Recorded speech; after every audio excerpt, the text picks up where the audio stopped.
Good evening, everybody, and welcome to this very interesting and very varied evening. My name is Brian Eno, I'm a musician, and I suppose my interest in the Arab world and in Arab culture really came through music. In the 1970s, I was greedily listening to all the music I could find from anywhere over the world, and 2 or 3 records really struck me and settled deep in my heart. One of those was by Farhi a song called Habena, which was a big hit in the Arab world in the 70s. But more than that, I loved a song by a Lebanese singer called Fairuz. It was a song called Yatoya, which I'm told means "O bird." And through that song and through other songs like it, songs by Samira Tawfik and other Arabic singers, I started to realize that there was a huge, rich world out there that I didn't really know anything about. It was a culture that, it turned out, I later discovered, had sustained itself through many, many hundreds of years when our culture had been basically killing itself. It had sustained the knowledge of the Greeks and of the Romans, and it had given us a fair part of our mathematics, most of our astronomy, a lot of our medicine, and various other things that we tended to regard as Western achievements. So through the music, I started working towards some feeling about this other world out there, a world we didn't talk about very much.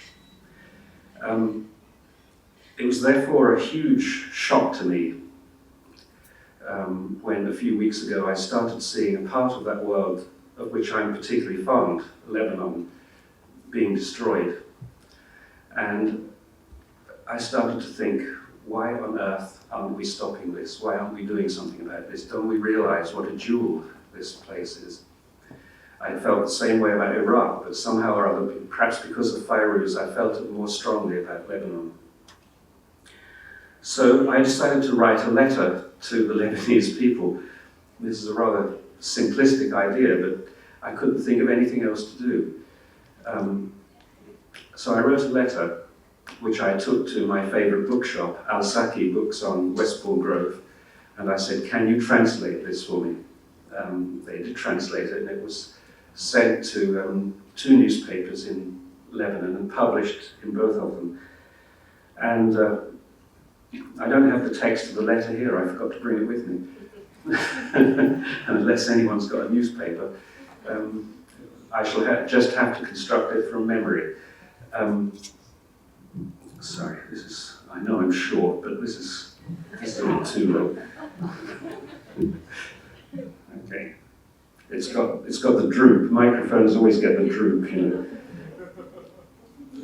I'd have to keep going down with it.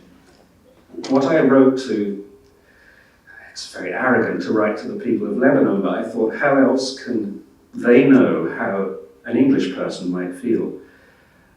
So I wrote a letter, and it said,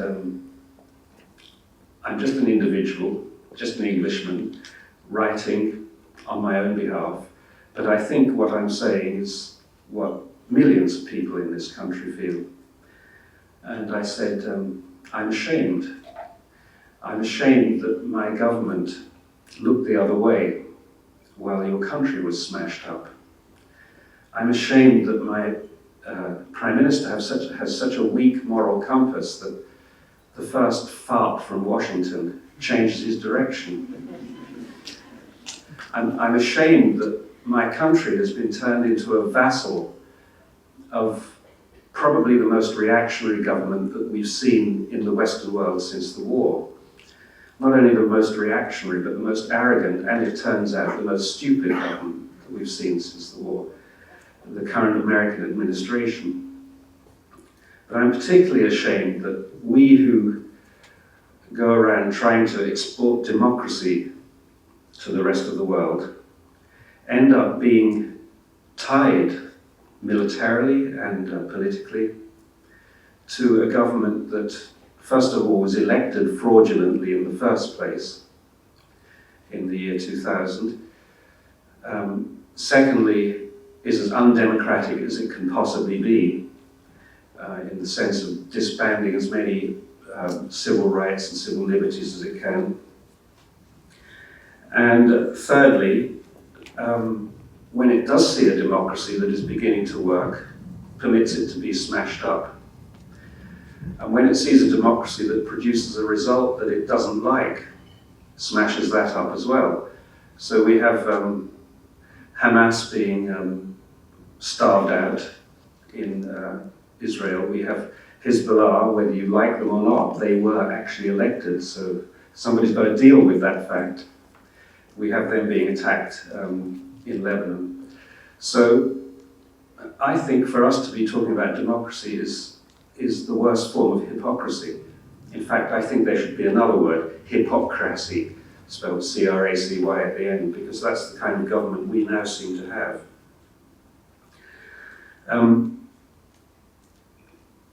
I suppose I got here because I felt here was a culture we should be caring about, a culture we should be nurturing, and instead we're helping to destroy it.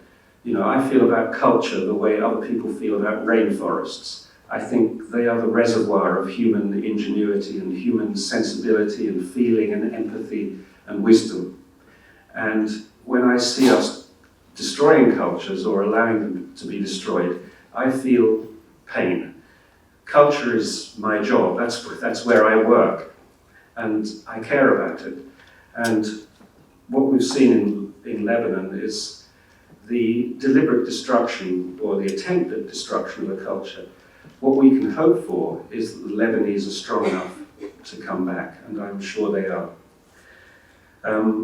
I hope that you'll all read, oh, that's not that book, that's me. I thought there was a picture of a book on the screen. I hope you'll all buy this book, and thank you. You know, this will be some contribution to our attempt to at least apologize for letting this thing happen. I hope that, like me, you might continue to be interested in Lebanon, and what's more important perhaps is that we might find ways between us to work around these monolithic structures that stand between us called governments. You know, we had a terribly bad example of this, where I'm sure most British people felt, this is terrible what's happening in Lebanon, this is wrong, the Israelis should be stopped, there should be a ceasefire. I'm sure 80% or 90% of the British people would have felt that, but there was this government that didn't feel that and didn't act that way. Somehow we've got to work around them, we've got to talk over them or around them or under them. We've got to start forgetting about those people. That's why I wrote my letter to the paper. It's a stupid thing to do, but maybe it's the best thing to do for individuals to start talking to each other. So tonight, we're hearing excerpts from this rather wonderful book. And I must thank al-Shaykh again for their persistence and speed in putting this together.